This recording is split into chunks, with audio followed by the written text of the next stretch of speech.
Hello all. Morning లేవగానే ఒక call వచ్చింది. పెళ్లి కూతురును రెడీ చేస్తారా, చేస్తే ఎంత తీసుకుంటారో అని అడిగారు. వాళ్ళకి నేను వాడే ప్రొడక్ట్స్ని బట్టి ప్రైస్ చెప్పాను. వాళ్ళు ఓకే చేసుకొని నన్నైతే రెడీ చేయమని చెప్పారు. అప్పుడు టైము 6:15 ప్రొద్దున్నే కదా. మ్యారేజ్ డేట్ ఎప్పుడని అడిగాను. వాళ్ళు సడన్గా ఇవాళే ఉంది, 9:30కి ముహూర్తం ఉంది, మీరు రెడీ చేస్తారా 1 అవర్లో అనేసి అడిగారు. 1 అవర్ అంటే 6:45 అంటే నేను పెళ్లి కూతుర్ని 8:30 వరకు వాళ్ళకి అప్పచెప్పాలి. ఇంకా అప్పుడు చేయగలనా లేదా అనేసి ఆలోచించి ఓకే చెప్పేశాను.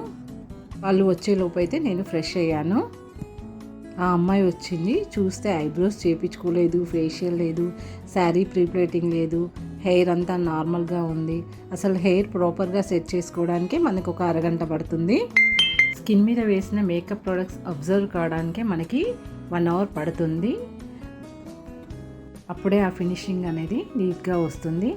నాకైతే ఆ తొందరలో తనకి పాపం హైలైటర్ వేయడం, బ్లష్ చేయడం ఇవన్నీ కూడా మర్చిపోయాను. లాస్ట్కి ఐ షాడో కూడా నేను అసలు పెట్టలేదు తనకి. ఎందుకంటే మనం తీసుకున్న మనీకి న్యాయం చేయాలని చూస్తాం కదా. ఒక బ్రైడ్ పర్ఫెక్ట్గా ఉంటేనే మనం చాలా హ్యాపీగా ఉంటాము.